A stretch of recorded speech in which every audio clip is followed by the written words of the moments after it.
ঈদকে কেন্দ্র করে বিনোদন কেন্দ্রগুলোতে জড়ো হচ্ছে অনেকেই। বিস্তারিত জানাতে বিভিন্ন জেলা থেকে যুক্ত হচ্ছেন সহকর্মীরা। প্রথমে বগুড়া থেকে যুক্ত হচ্ছেন আব্দুল সালাম বাবু। বাবু, বগুড়ায় ঈদের কি খবর আছে আপনার কাছে জানাবেন।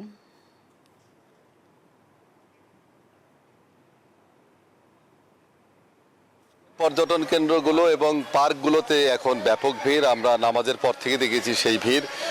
পরিবার পরিজন নিয়ে তারা এসেছেন বিভিন্ন পর্যটন কেন্দ্র এবং বিনোদন কেন্দ্রগুলোতে। আমরা রয়েছি বগুড়া শহরের পৌর অ্যাডওয়ার্ড পার্ক, যেটা একমাত্র উন্মুক্ত পার্ক, যেখানে সব শ্রেণী পেশার মানুষের জন্য উন্মুক্ত, যেখানে বিনা টিকিটেই আসা যায়, যেটা পৌরসভা দৈনন্দিন একটি পার্ক।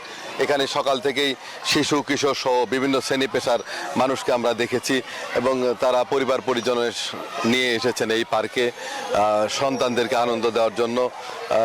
তো এখানে বেশ কিছু দোকানও বসেছে, বেলুনের দোকান, খেলনার দোকান বসেছে এবং পৌর পার্কের ভিতরে যে এখানে একটি খেলাধুলার জায়গা রয়েছে, যেখানে দোলনা রয়েছে কয়েকটি এবং বিভিন্ন খেলনার সরঞ্জাম রয়েছে, সেখানে কিন্তু এখন শিশু কিশোরদেরকে আমরা দেখতে পাচ্ছি।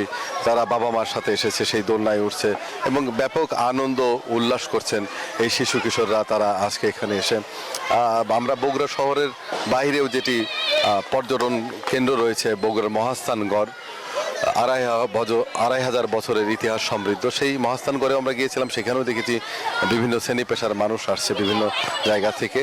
তো যেহেতু এই পৌর পার্কটি উন্মুক্ত সবার জন্য, এখানে টিকিট লাগে না, সবাই আসতে পারে।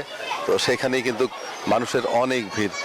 বাচ্চারা খুবই আনন্দ করছে, তারা এই খেলাধুলার যে সরঞ্জামগুলো রয়েছে সেখানে কিন্তু খেলাধুলা করছে। নামাজের পর থেকেই এই বিনোদন কেন্দ্রগুলো এবং পার্ক সহ বিভিন্ন যে পর্যটন কেন্দ্র আছে সেখানে শিশু কিশোর তরুণ তরুণীদের ভিড় আমরা লক্ষ্য করেছি। বগুড়া পৌর পার্কে এই খেলার জায়গাতেই শিশু কিশোররা আসছে, তারা বাবা মায়ের সাথে আসছে, তারা খেলাধুলা করছে এবং আনন্দ করছে সেই শিশু কিশোররা। আমরা একটু যদি কথা বলতে চাই একজন অভিভাবকের সাথে, যে কাদেরকে নিয়ে আসছেন, কেমন লাগতেছে আজকে একটু যদি বলেন। ভালো লাগতেছে আমাদের ঈদ উপলক্ষে, এই যে ছোট বাচ্চাদের যে খেলাধুলা খুব সুন্দর লাগতেছে।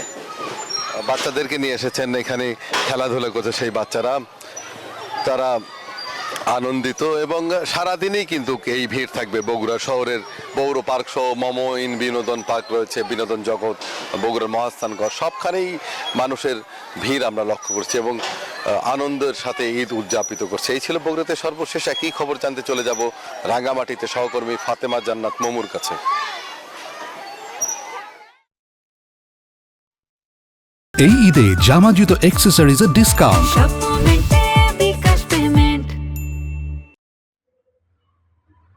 বাবু, ঈদ মোবারক। আপনি যেমনটি বলছিলেন, একই আমেজ বিরাজ করছে রাঙামাটিতে। ঈদের আমেজ ছড়িয়ে পড়েছে পাহাড়ের আনাচে কানাচে। রাঙামাটিতে শুধুমাত্র মুসলিম সম্প্রদায় নয়, এখানে দূর দূরান্ত থেকে অসংখ্য পর্যটকরা আসতে শুরু করেছেন। এছাড়া এবং ক্ষুদ্র নৃগোষ্ঠী যারা আছে, 10 ভাষাভাষী 11টি ক্ষুদ্র ক্ষুদ্র নৃগোষ্ঠী, তারাও কিন্তু রাঙামাটিতে ঈদ উদযাপন করছেন এবং মুসলিম সম্প্রদায়ের সাথে ঈদ এর আনন্দ ভাগাভাগি করে নিচ্ছেন। যারা ঈদে ঘোরাঘুরি করছে তাদের সাথে একটু কথা বলি। কেমন লাগছে তোমাদের ঘুরে? খুব ভালো, আমাদের ঈদ খুবই ভালো যাচ্ছে।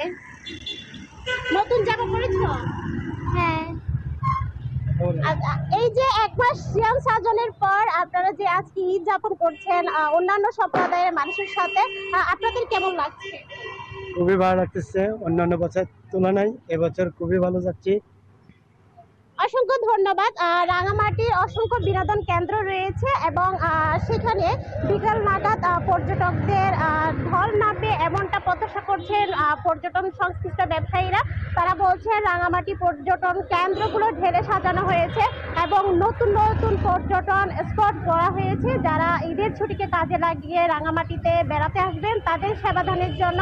এছাড়া আজকে সারা দিনব্যাপী যারা স্থানীয় আছে তারা বিভিন্ন জায়গায় পাহাড়ে ঘুরে বেড়াবে এবং তাদের নিরাপত্তা দেওয়ার জন্য জেলা পুলিশ সুপারের পক্ষ থেকে কিন্তু কড়া নিরাপত্তার ব্যবস্থা করা হয়েছে, যাতে এখানকার স্থানীয় পাহাড়ি বাঙালি সম্প্রীতি এবং স্বস্তির সাথে ঈদ উদযাপন করতে পারে, সেই ব্যবস্থা করা হয়েছে। রাঙামাটিতে আসলে ঈদের আমেজ ছড়িয়ে পড়েছে এবং উচ্ছ্বাসিত এখানকার মানুষ।